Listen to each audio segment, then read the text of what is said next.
اللهم صل على سيدنا محمد يا رب صل وسلم دائما ابدا على حبيبي. بعض لوگ نا ناک پہ مکھی بٹھا کے رکھتے ہیں، گھر میں آئیں گے تو مجھے پوچھا کیوں نہیں، مجھے چائے کا نہیں پوچھا، مجھے کھانے. بیوی کو عذاب میں ڈالا ہوا ہے انہوں نے. یار نہ دوسرے کو ٹینشن دو نہ خود ٹینشن. بیسک حقوق پہ کمپرومائز مت کرو. گھر میں آتے ہیں بیوی کو تنگ کر کے رکھا ہوا ہے، مجھے بیگم نے پوچھا نہیں چائے کا، میں آ جاؤں مجھے پانی کا نہیں پوچھا. ابے جا کے خود پی لے، فریج سے نکال پی لے، کیا مر جائے گا کیا؟ وہ تیری وجہ سے آ کے گھر میں بیٹھ گئی بہت ہے بس، ٹھیک ہے نا. بیسک حقوق یہ ہیں کہ وہ آپ کی مرضی کے بغیر گھر سے باہر نہ نکلے، آپ کے علاوہ اس کے کسی سے تعلقات نہ ہو. آپ کی پرمیشن کے پتہ چلا وسیم بھائی سے بھی دوستی، ستار بھائی سے بھی، یہ غلط ہے. یہ بیسک کام تمہارے بچوں کو پال رہی ہے نا، اس کو عیدی سینٹر میں جمع نہیں کرا رہے. پھر یہ کیا چھچور پنا آ کے مجھے پانی کا نہیں پوچھا تو مجھے، یہ وہ فسادی لوگوں کے کام ہوتے ہیں، ٹھیک ہے، گھٹیا سوچ والوں کے. سمجھ میں نہیں آ رہی تو رہنے دو. ہاں آپ تھکے ہوئے تھے، آپ نے پانی مانگا پھر بھی نہیں پلا رہی، اور آپ تھکے ہوئے بھی ہو اور آپ سے اٹھا بھی نہیں جا رہا، پولیس بھی نہیں اٹھا پا رہی آپ کو، پھر بھی اگر نہ کرے تو پھر انسان کا غصہ بنتا ہے کہ بیگم اب اتنا بھی یار نہیں، میں تھکا ہوا آیا ہوں، بیٹھ گیا ہوں، میں بول رہا ہوں منہ سے پانی بوتل سے پلاؤ، کہہ رہی خود ہی پی لو. تو یہ پھر کبھی کبھار تو چلتا ہے لیکن ہمیشہ ایسا نہیں ہوتا. تو ناک پہ مکھی بٹھانے والا آدمی، متکبر آدمی، جس کو ہر وقت یہ ہو کہ مجھے کیوں نہیں پوچھا جا رہا، تو اس کو لوگ پوچھیں گے بھی تو یہ خوش نہیں ہوگا. تکبر سے، برین ہیمریج سے مرے گا یہ کمبخت، ٹینشن سے مرے گا. متواضع آدمی کی صحت اچھی ہوتی ہے، اس کا دماغ کیا ہوتا ہے؟ فریش. پوچھ لو ٹھیک ہے، نہیں پوچھو تمہارا ہیڈیک ہے. صحیح ہے. ہم تو ماں باپ کو کہتے ہیں بچوں کے بارے میں بھی یہی اصول رکھو. آج کل کی اولادوں سے خدمتوں کی توقع مت رکھو. یہ نئی 15ویں صدی کے بچے اسکولوں میں پتہ نہیں کیا کیا سیکھ رہے ہیں. کرنل نے مجھے بتایا کہ میں نے اپنی بیٹی سے کہا کہ پانی لے آ، کہتی انگلش میں اس نے کہا کہ جو کام انسان خود کر سکتا ہے وہ دوسروں سے نہیں کروانا چاہیے. باپ کی تو کھوپڑی گھومے گی نا. وہ کرنل صاحب سوچتے ہوں گے یار میں میدان جنگ میں کھڑا ہو کر ایک 40 سال کے فوجی کو جب یہ آرڈر دیتا ہوں کہ جنگ میں چھلانگ لگا، وہ کبھی نہیں کہتا، وہ میرے آرڈر کو مانے گا اور آگ میں کود جائے گا وہ. اور اپنی اولاد اور بیٹی، 12 سال کی بیٹی کو میں کہہ رہا ہوں پانی پلا، وہ کہہ رہی ہے جو فلسفے یاد کیے میں کہہ رہا میں نے کہا سب سے پہلے اس کو اسکول سے نکالو، کیونکہ یہ اسکول کیا کر رہا ہے، یہ جو لبرل اسکول ہے نا، ایجوکیشن مل رہی ہے، تہذیب برباد. تو جو نئی نسل اس قسم کی پیدا ہو رہی ہو تو آپ خام خواہ میں اس سے امیدیں لگا کر میرا بچہ میرے قدموں میں جنت تلاش کرے گا، میرا بچہ بڑھاپے میں میرا سہارا بنے گا، بن جائے، اس کا اپنی قسمت ہے. وہ اگر خوش قسمت ہوگا تو آپ کی خدمت کرے گا، بد قسمت ہوگا تو نہیں کرے گا. آپ امیدیں نہ لگائیں، آپ اپنی طرف سے تربیت کی کوشش، اپنی طرف سے تعلیم، اپنی طرف سے اس کے سارے حقوق ادا کریں. اپنا معاملہ کس پہ چھوڑ دیں؟ اللہ. کوئی امیدیں لگانے کی ضرورت نہیں ہے، اخپل طریقے سے زندگی گزارو بس. آپ بیوی کے حقوق ادا کرو، اللہ کا حکم ہے، بچوں کے حقوق ادا کرو، اللہ کا حکم. اللہ سے مانگو، وہ انسان کے بچے ہوں گے یا آپ کی خدمت کریں گے، عقل ہوگی، شعور ہوگا، آپ کی خدمت کریں گے، اور خوش قسمت ہوں گے اگر آپ کی خدمت کی انہوں نے. بدقسمت ہوں گے تو خدمت نہیں کریں گے، خود ہی بھگتیں گے. ماں باپ کی نافرمانی کا عذاب دنیا میں لازمی ملتا ہے. جس نے اپنے ماں باپ کو ستایا ہے نا تو یہ وہ دنیا میں بھی نہیں پنپ پاتا. وہ مشہور واقعہ ہے نا، ایک آدمی کا بچہ اس کو اٹھا کے بوڑھے باپ کو کچرے میں پھینکنے کے لیے جا رہا تھا، تو باپ نے بولا تھوڑا آگے پھینکو، تیرے دادا کو میں نے وہیں پھینکا تھا. تو مکافات عمل ہے. جو اپنے والدین کی خدمت نہیں کرے گا، دیکھو انگریز اپنے والدین کو اولڈ ہاؤس میں کیوں جمع کراتے ہیں؟ اس لیے کہ ان کے والدین نے اپنے والدین کو کہاں جمع کرایا ہوتا ہے؟ اولڈ ہاؤس میں. مکافات عمل اللہ انگریزوں کو دنیا میں دکھاتا ہے کہ تو نے اپنے باپ کو کون سا پالا تھا. تو بلکہ میں نے تو یہاں تک ایک انگریز نے مجھے خود بتایا کہ ہمارے ہاں تو بوڑھے ماں باپ خود ہی کہہ دیتے ہیں بھائی ہمیں اولڈ ہاؤس میں جمع کرا دو، ہمیں پتہ ہے یہ ہم تمہارے لیے ٹینشن بنے ہوئے، تم خوشی سے نہیں پال رہے. تو ماں باپ خود کہتے ہیں ہمیں جمع کرا دو، ہمیں پتہ ہے تم خوشی سے خدمت نہیں کرو گے ہماری. ایک گورے نے مجھے خود بتایا. سمجھتے ہو؟ خود ہی کہہ رہے ہوتے ہیں بھائی ہمیں پتہ ہے یار یہ ہم عذاب بن رہے ہیں تمہارے لیے. تو کسی سے زیادہ امیدیں مت لگاؤ، آج کل کوئی کسی کا نہیں ہے بھائی. اللہ سے اپنا معاملہ صحیح رکھو، خدمت کرو، حقوق ادا کرو، اللہ اللہ کرو، خوشی خوشی. بکریوں سے دل بہلاؤ، پتھروں سے کہو راز دل. وہ ندیم شاد ایک شاعر ہے انڈیا کا، بڑا خاندانی شعر کا ہے اس نے. پتھروں سے کہو راز دل، یہ نہ دیں گے دغا آپ کو، اے ندیم آج کے دور میں آدمی کا بھروسہ نہیں. پتھروں سے بیت، پتھر جو ہے نا اس سے اپنے غم کی باتیں شیئر کر لیا کرو, دکھ کی باتیں بیان کیا کرو. وہ آپ کی مدد نہیں کرے گا تو کم از کم دغا بھی نہیں دے گا, اپنے سینے میں محفوظ رکھے گا آپ کا غم. انسانوں سے اپنے دکھ شیئر کرو گے, خیر خواہ بنیں گے, لیکن آپ ہی کی جڑیں کاٹنا بولو شروع کر ہوتا ہے. پتھروں میں یہ خطرہ نہیں ہوتا. دوبارہ سنا دوں شعر, پتھروں سے کہو راز ہے. بڑا خاندانی شاعر تھا, لیکن آج کل اس کی شاعری مارکیٹ سے شارٹ ہو گئی ہے. شروع میں ایک دم دمنگ کی شاعری ہے, میں نے کہا پتہ نہیں, لیکن وہ 2-4 اشعار ہی گھما رہے ہیں کافی. ندیم شاہ تک ہمارا کوئی پیغام پہنچا دے, کچھ نیا مارکیٹ میں لاؤ یار, کیونکہ اردو زبان کی حفاظت یہ شاعر ہی کرتے ہیں, اس لیے مجھے ان شاعروں سے اس وجہ سے لگا ہوا ہے کہ یہ اردو کے محافظ ہیں. تو پتھروں سے کہو راز دل, یہ نہ دیں گے دغا آپ کو, اے ندیم آج کے دور میں آدمی کا بھروسہ نہیں. ایک اور سنا دوں اسی خوشی میں, کل وہ شاید تجھے چھوڑ دے, ہاں کل وہ میری بھی آنگن میں تھی, جس پہ تجھ کو غرور آج ہے. سمجھ میں آ رہا ہے؟ جس پہ تو آج غرور کر رہے ہیں نا, کل وہ کہاں تھی؟ آخر میں بتاؤں گا کیا تھی, آپ پریشان نہ ہو, آپ کو پتہ نہیں کون سی چیز چلی گئی. کل وہ میرے بھی آنگن میں تھی, جس پہ تجھ کو غرور آج ہے, کل وہ شاید تجھے چھوڑ دے, اس خوشی کا بھروسہ نہیں. جس خوشی پہ تو آج اترا رہا ہے, شاعر کہہ رہا ہے کل وہ میرے گھر میں بھی تھی, اور جیسے اس نے مجھے چھوڑا کل ہو سکتا ہے وہ تجھے چھوڑے. تو زیادہ فری ہونے کی ضرورت نہیں ہے, زیادہ اترانے کی ضرورت نہیں ہے. خوشی ملے اللہ کا شکر ادا کرو, اتراؤ مت. یہ خوشیاں بھی دائمی نہیں ہوتی, یہ غم بھی دائمی نہیں ہوتے. سمجھتے ہو کہ نہیں سمجھتے؟ تو میں خلاصہ یہ بیان کر رہا تھا کہ بقرعید میں تھوڑا تکبر بھی خاک میں ملتا ہے ہمارا. جب گایوں کو لے کے گھومتے ہیں, صحیح ہے نا, ان کی سیوا کرتے ہیں, بکریوں کو کھلاتے ہیں, بکروں کو کھلاتے ہیں, تو تھوڑی جو پرسنالٹی ہے نا, یہ 3 پیس سوٹ ٹائی والی, یہ تھوڑی کیا ہو جاتی ہے. دیکھو اللہ تعالیٰ ہمیں انسان کا بچہ بنانے کے لیے حج کرواتے ہیں, اور حج میں ہوتا کیا ہے آپ دیکھو, اتنی ہم نے قربانی دی, 10-15 لاکھ روپے خرچ کر کے بیت اللہ گئے, وہاں ہم نے بیت اللہ کا طواف کیا, لاکھوں روپے خرچ کیے, کنکریاں ماری, 40 دن کی ٹینشن کے بعد ہونا یہ چاہیے تھا کہ اللہ تعالیٰ ہمیں 3 پیس سوٹ پہنا کے واپس بھیج دے. اللہ کہتے ہیں جانے سے پہلے ٹنڈ کروا لو. ٹھیک ہے نا, جانے سے پہلے, جب تک ٹنڈ نہیں ہوگی, یہ جو 2 چادریں باندھی ہوئی ہیں نا, یہ کھولنے کی اجازت نہیں. یعنی ان چادروں سے بھی ٹینشن میں آتا ہے نا, 3 پیس سوٹ ٹائی پہننے والا وہ 2 چادروں میں گھوم رہا ہے, اس کی تو پرسنالٹی کی ایسی کی تیسی ہو گئی. کیا خیال ہے؟ جو ہر وقت کالر کلف میں گھومتا ہے اور ہر وقت مکھی بھی نہیں بیٹھنے دیتا, وہ 40 دن یا 10-15 دن یا 5 دن بھی منا کے لگا لو, اتنی گرمی, اتنی دھول مٹی میں, میلا کچھ ایلا, 2 چادروں میں کتنی ٹینشن ہے. تو پرسنالٹی کی تو ایسی کی تیسی ہو گئی. اور واپسی پہ اللہ کہتے ہیں, اب انسان کہتے ہیں اللہ اب یہ چادریں اتار کے میں آ دوں دوبارہ اپنی پینٹ پہ, اللہ کہتے ہیں آ جا, لیکن ٹنڈ ایک دفعہ کرا لے. کیا خیال ہے بھائی؟ تو یہ بھی ٹریننگ ہے, تربیت ہے. زیادہ شو بازی کے چکر میں مت پڑو, انسان رہو. تکبر اللہ ختم کراتے ہیں ہمارا, سمجھتے ہو؟ خوش رہتا ہے آدمی. تو خوش رہنے کا ایک بہت بڑا نسخہ ہے, تکبر ختم کر لو. گھروں میں جا کے یہ نہ پوچھا کرو مجھے پوچھا کیوں نہیں, میں گھنٹے سے بیٹھا ہوا ہوں, کیا عذاب بنایا ہوا ہے, پانی کا نہیں پوچھا, چائے کا نہیں پوچھا. ہاں ہوٹل میں بعض دفعہ انسان کو غصہ آتا ہے, آگے بس نکل رہی ہے اور وہ ہوٹل والا پوچھ نہیں رہا, تو پھر جا کے انسان, وہ تکبر کی وجہ سے نہیں, وہ ٹائم بچانے کی وجہ سے ہوتا ہے. سمجھتے ہو؟ تو گھر میں بیوی چائے کا پوچھ لے, اچھی بات ہے, نہیں پوچھے خود ہی بنا کے پی جاؤ, یہ شکر ادا کرو. ٹینشن نہیں دے رہی, بس خوشیاں نہ دے, کوئی مسئلہ نہیں ہے, ٹینشن نہ دے بس. یہ بہت ٹینشن والی فری بیوی کسی کو مل جائے تو بس سمجھو خوشیاں ہی خوشیاں. آج کل مسئلے یہ ہے کہ نہ صرف یہ کہ خوشی نہیں دے رہی ہوتی, الٹا ٹینشن دے رہی ہوتی ہے. بعض خواتین جو بیان نہیں سن رہی, تو اگر آپ کی بیوی ٹینشن نہیں دے رہی بس بہت ہے. کسی نے میرے بارے میں تبصرہ کیا کہ ان کے اتنے گھر ہیں اور ناشتہ انڈا موڑ پہ کرتے ہیں, طنز کیا نا.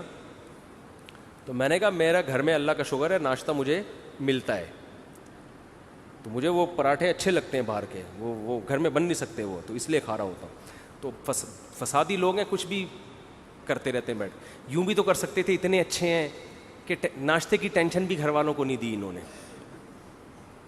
ناشتے کی ٹینشن بھی گھر والوں کو نہیں دی, اتنے اچھے ہیں, یہ بھی تو کہہ سکتے تھے نا. لیکن ناشتہ گھر والے بنا کے رکھتے ہیں الحمدللہ. میں مجھے ویسی بچپن سے وہ عادت پڑ گئی ہے. شاہ فیصل کالونی ہماری پھپھو رہتی تھی, وہاں جاتے تھے تو ہمارے وہ کزن ہیں, وہ ہوٹل کے پراٹھے لے آتے تھے, وہاں سے جو چسکا لگا ہے مجھے لگ رہا ہے دنیا چھوٹ جائے گی, پراٹھا نہیں چھوٹے گا. مزہ اس میں ایسا آ گیا. خیر, تو کیا بات کر رہا تھا, قربانی کے مسائل بیان کر رہا تھا میں کہ اس میں تواضع بھی ہے, عاجزی بھی پیدا ہوتی ہے, صحیح ہے نا. تو یہ 7 حصے کر دیا کرو, کلیجی ملا دیا کرو اس میں. اور کچھ مسائل ہیں قصائی کے.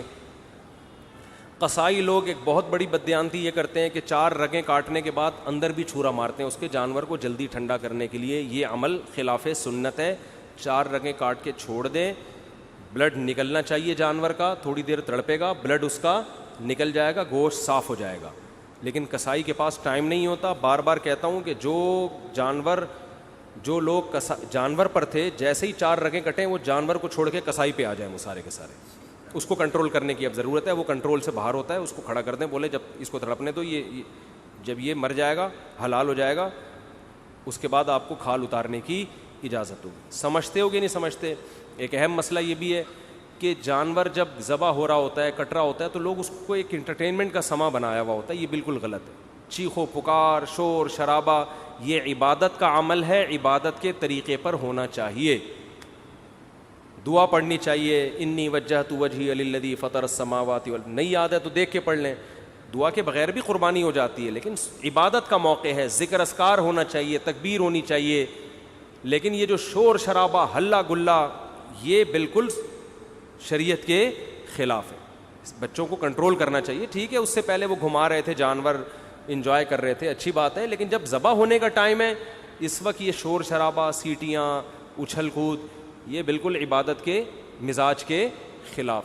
سمجھتے ہو گے نہیں سمجھتے؟ اور قصائی لوگ بہت دفعہ دیکھا ہے تکبیر نہیں پڑھتے جانور ذبح کرتے ہوئے. دیکھو جانور خود ذبح کیا کرو, خود ذبح کیا کرو جانور. تکبیر علماء کہتے ہیں جانور ذبح, اگر نیک آدمی جانور ذبح کرے گا اس کے بھی گوشت میں روحانیت آتی ہے, اس سے بھی اس کے بھی اثرات آتے ہیں. تو خود ذبح کرو یا کسی نیک آدمی سے ذبح کروا لو. قصائی لوگ بہت سے اچھے بھی ہیں, لیکن بہت سے ان میں پان گٹکے والے بھی ہوتے ہیں, اللہ کا نام ہی نہیں لے رہے ہوتے ہیں, نماز نہیں پڑھتے کبھی, تو وہ اللہ کا نام نہیں لیتے. تو وہاں پر آپ زور زور سے تکبیر پڑھو. قصائی کو بھی بولے بھائی تو گٹکا پھینک دے تھوڑی دیر کے لیے, منہ سے تکبیر نکال. جان کر اگر کوئی اللہ اکبر پڑھنا چھوڑ دے تو جانور کیا ہو جائے گا؟ حرام ہو جائے گا. سمجھتے ہو؟ تو اس کو بولو یا گٹکا پھینک, یہاں اللہ. مرغی ذبح کرنے والے بھی بہت دفعہ دیکھا ہے, نہیں وہ ذبح کرتے چلے جا رہے ہیں. بھائی منہ سے زور سے بول اللہ اکبر, بسم اللہ اللہ اکبر. تو مرغیوں والوں کو بھی ذرا پابند کیا کرے اس کا. یہ ایک مسئلہ ہے. ایک اہم مسئلہ یہ ہے کہ قصائی لوگ جانور ذبح کرنے کے بعد, حصے لگانے کے بعد, پٹ کا گوشت نکال کے کیا کر دیتے ہیں؟ الگ. اور اتنا گوشت وافر مقدار میں ہوتا ہے کہ لوگوں کو پتہ ہی نہیں چل رہا ہوتا کہ قصائی نے 6 مہینے کے لیے اپنی دکان میں بیچنے کے لیے گوشت اسٹاک کر لیا ہے. تو قصائی کو اس حرکت سے منع کریں. اسے بولیں یہ حصوں والا جانور ہے, سب کے حصے ہوں گے, آپ کو پیسے چاہیے زیادہ پیسے لے لو ہم سے. کھانا چاہیے کوئی بات نہیں, کلیجی پکے گی, جہاں سب کھائیں گے آپ بھی کھا لینا, گوشت کھا لینا ہمارے یہاں. یہ طریقہ غیر اخلاقی ہے. سمجھتے ہو کہ نہیں سمجھتے؟ جو گوشت اتنا نکال کے الگ کر رہے ہوتے ہیں, ان سے بولو پیسے زیادہ لے لو, یہ گوشت نہیں لو. اور کوئی مسئلہ کسی کے ذہن میں قربانی سے متعلق جلدی سے پوچھیں. ہے بھائی کیا؟ ہاں رات میں قربانی کر سکتے ہیں, مگر مکروہ ہے, بہتر نہیں ہے دن میں قربانی, کیونکہ قربانی شاعر اسلام میں سے ہے, اور اسلامی شاعر دن کی روشنی میں ہوتے ہیں. اسلام میں تہوار رات کو نہیں منائے جاتے. رات کو تہوار غیر مسلم مناتے ہیں. کرسمس رات کو شروع ہوتی ہے, اسلامی تہوار کب ہوتے ہیں؟ دن میں. اسی سے پتہ چلتا ہے کہ اسلام میں عید میلاد النبی نہیں ہے, کیونکہ وہ رات کو منائی جاتی ہے, بتیاں لگائی جاتی ہیں, جبکہ اسلام کی ساری عیدیں کب ہیں؟ دن کی روشنی میں ہوتی ہیں. سمجھتا نہیں ہے نا بات کو. جب نہیں پڑے گا رات کو تو کیسے سمجھے گا بات کو؟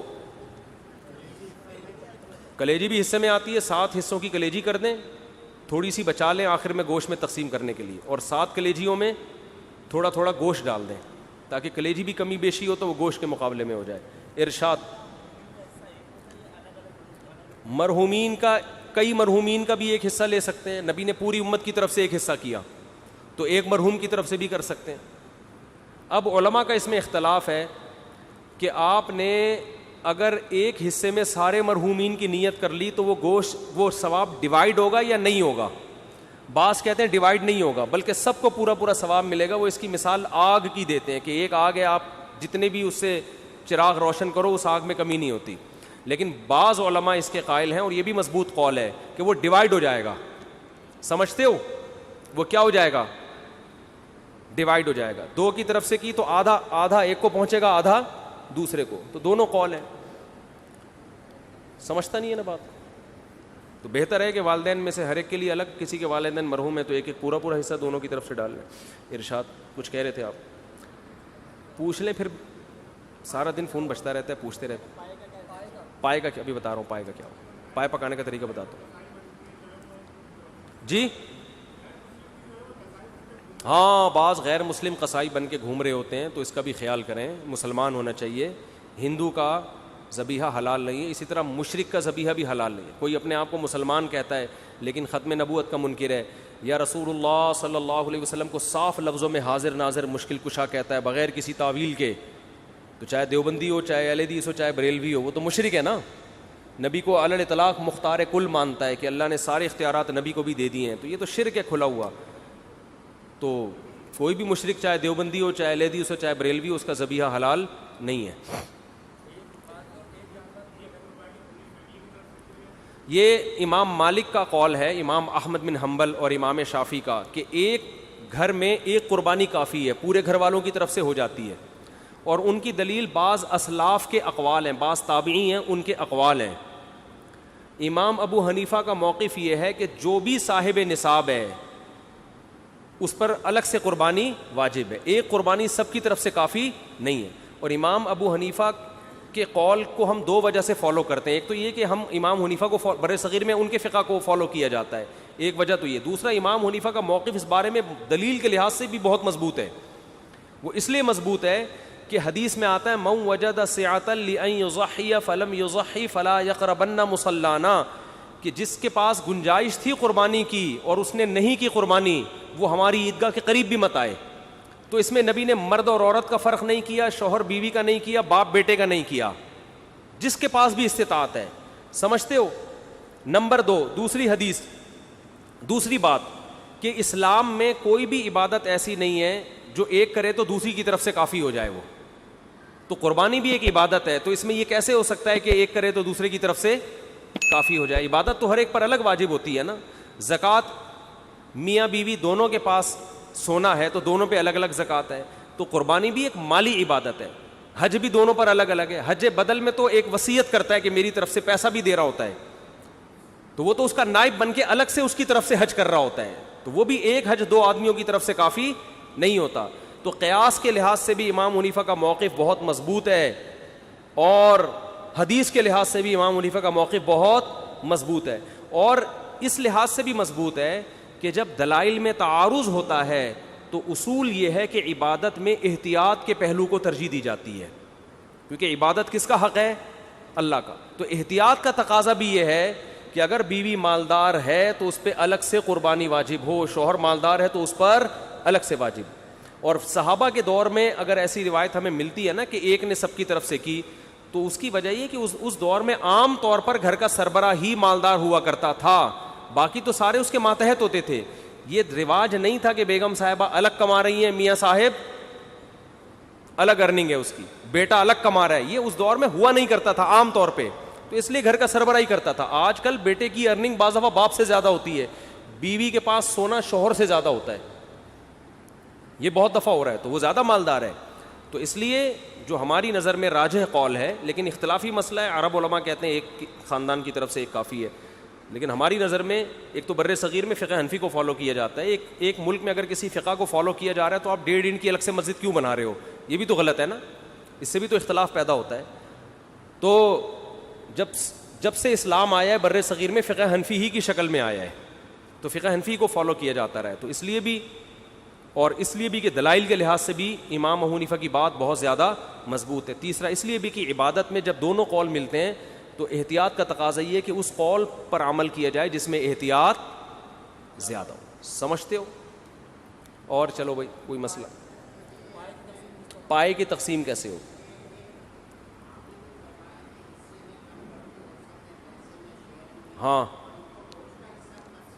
ہاں گوشت کا حصہ تقسیم. البتہ ایک ہی گائے اگر ایک گھر میں ہے نا, ایک گھر میں پوری گائے ہے, ایک ہی فریج میں ہے, وہ تو تقسیم ہو ہی نہیں رہی نا بھئی. 7 بندے تھے, اٹھا کے ایک فریزر میں ڈال دیا پورا بچڑا, تو وہ پھر نکال کے سب کھاتے رہے. وہاں تو تقسیم کا عمل ہو ہی نہیں رہا ہے. جہاں تقسیم کا عمل ہوگا تو 7 حصوں میں ڈیوائڈ کرنا پڑے گا, ہر حصے میں کلیجی ملا دیں تاکہ سود کے مسائل سے اجتناب ہو، جس پر میں تفصیل سے بات کر چکا ہوں. اور جی سیری ضائع ہو جاتی ہے، نہیں ہونی چاہیے. اچھا ایک جی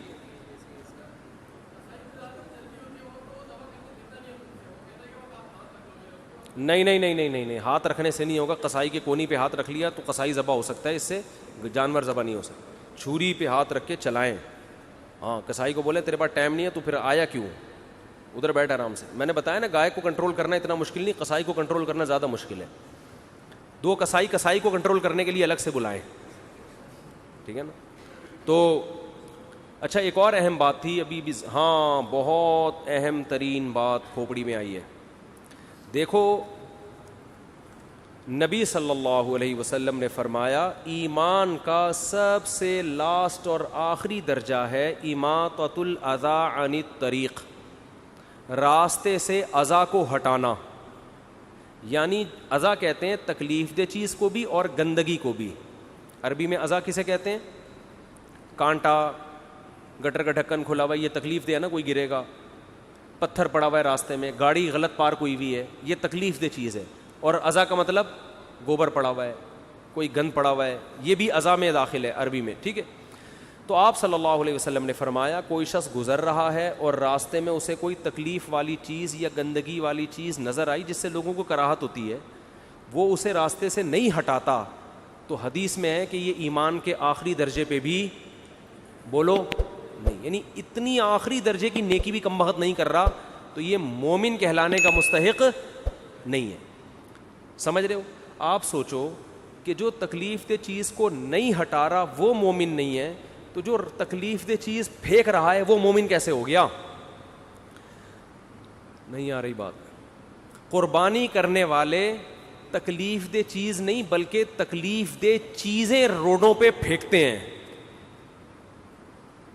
گوبر پڑا ہو نا اس سے کم تکلیف ہوتی ہے، پوری اوجھڑیاں، سریاں، آلائشیں، ادھر جانور ذبح کیا، ان کو اس سے کوئی غرض ہی نہیں ہے کہ یہ کیا گندگی محلے میں پھیلا رہے ہیں وہ. تو جب آپ کا جانور ذبح کریں گے اس کا کی آلائشیں، اس کا گند اور اس کی تمام تکلیف دہ چیز کو اٹھانا بھی آپ کی ذمہ داری ہے. جیسے قربانی نہ کرنے پر وعیدیں ہیں صاحب نصاب کے لیے، مالدار آدمی قربانی نہیں کرتا اس پہ وعیدیں ہیں، ایسے ہی اس گندگی کو نہ اٹھانے پر بھی کیا ہیں؟ وعیدیں، اور اس سے زیادہ شدید وعیدیں ہیں. ایک کانٹا پڑا ہوا وہ نہیں اٹھا رہے آپ، اور جو اٹھا نہیں رہا بلکہ الٹا کیا کر رہا ہے؟ پھینک رہا ہے. تو قربانی جو لوگ کرتے ہیں وہ آلائشیں یہ نہیں کہ اٹھاتے نہیں ہیں بلکہ آلائشیں باقاعدہ پھینکتے ہیں، اور مذہب کے نام پہ پھینکا جا رہا ہے. یہ جس مذہب میں صفائی کو آدھا اسلام قرار دیا گیا ہے، اس مذہب میں تہوار کے نام پہ، قربانی کے نام پہ آلائشوں کو پھینکنا، اس کا کوئی تصور ہو سکتا ہے؟ کیا ہو گیا بھائی؟ تو یہ بہت بڑا جرم ہے، اس سے آپ کا ثواب ضائع ہو سکتا ہے قربانی کا. تو اس لیے جب بھی جانور ذبح کریں اس کے خون کو ٹھکانے لگانے کا انتظام کریں. خون اگر روڈ پہ پڑا ہوا ہے، مٹی اس کے اوپر لا کے ڈالیں، چونا اس کے اوپر لا کے ڈالیں تاکہ اس سے بدبو کیا ہو جائے؟ ختم. بلکہ پہلے انتظام کریں بھائی کوئی گیتی ہو جس میں وہ خون جو ہے مٹی سمیت اٹھا کے کسی ٹوکرے میں ڈال دیں تاکہ خون پھیلے ہی نہیں، یا کوئی گڑھا کھودیں جس میں خون جائے. گٹروں میں خون بہانے میں گٹر بند ہونے کا خطرہ ہوتا ہے، اور ویسے بھی اچھا نہیں لگتا قربانی کا جانور اس کا خون ڈائریکٹ گٹر میں پھینکا جا رہا ہے. تو اس کو ٹھکانے لگانے کا انتظام کس کے ذمے ہے؟ قربانی کرنے والے کے ذمے، جس کا جانور ہے. اس کے گوبر کو آپ نے گھر کے باہر جانور لا کے باندھا تو اب اس کے گوبر کے اٹھانے کا بھی تو کوئی انتظام کرے نا، یا وہ پیمپر پہنا کے رکھیں گے اس کو 8-10 دن؟ نہیں آ رہی بات. تو گھر کے باہر نا تھوڑے سے بلاک کھڑا کر کے مٹی ڈالیں اس کے اوپر. بعض لوگوں نے کیا بھائی، مٹی ڈالیں، اس مٹی پہ گوبر ہوگا، وہ اٹھانا بھی آسان اور اس میں بدبو بھی نہیں ہوتی. اور جب بقرعید ختم ہو جائے تو ٹرالی لائیں، وہ مٹی اٹھا کے، پورے سال تو نہیں جانور باندھنا ہوتا نا، چند دنوں باندھنا ہوتا. میں یہ نہیں کہہ رہا کہ جانور مذبح خانے میں باندھا کریں، اس سے رونق گلیوں کی ختم ہو جائے گی. بقرعید کا مزہ جب یہ جب جانور آپ کے گھر کے باہر بندھا ہو، لیکن اس کی صفائی کا انتظام ہونا چاہیے. تو آپ نے مٹی ڈال کے گھر کے باہر بلاک کھڑے کر دیے، اس کے اوپر آپ کا بچڑا آ گیا، گائے آ گئی، اونٹ آ گیا، جو بھی آ گیا. اب وہ جو بھی کرے گا تو اس کے لیے اٹھانے کا انتظام ہونا چاہیے. جیسے اپنے گھر میں صفائی کرتے ہیں تو ایسے ہی گھر کے باہر بھی صفائی کا انتظام ہونا چاہیے. تو آلائشیں پھینکنا، جہاں جگہ ملی اٹھا کے وہ گند پھینک دیا. گورنمنٹ کو تو برا بلا کہتے ہیں, وہ تو نئی ذمہ داری پوری کرتے, تو اپنی ذمہ داری تو کم از کم پورا کرے نا انسان. تو قربانی کے بعد ایسا کوئی کام نہیں ہونا چاہیے جو بدبو کا, جراثیم کے پھیلنے کا, گندگی کا سبب بنے. نبی صلی اللہ علیہ وسلم نے ایسے لوگوں کو ایمان کے آخری درجے سے بھی خارج کیا ہے. اور تہواروں میں تو صاف صفائی ستھرائی کا اہتمام اور زیادہ ہوتا ہے. تو اس میں عید مسلمانوں کا تہوار ہے, اس میں گندگی پھیلانا تو اور بڑا جرم ہے. ارشاد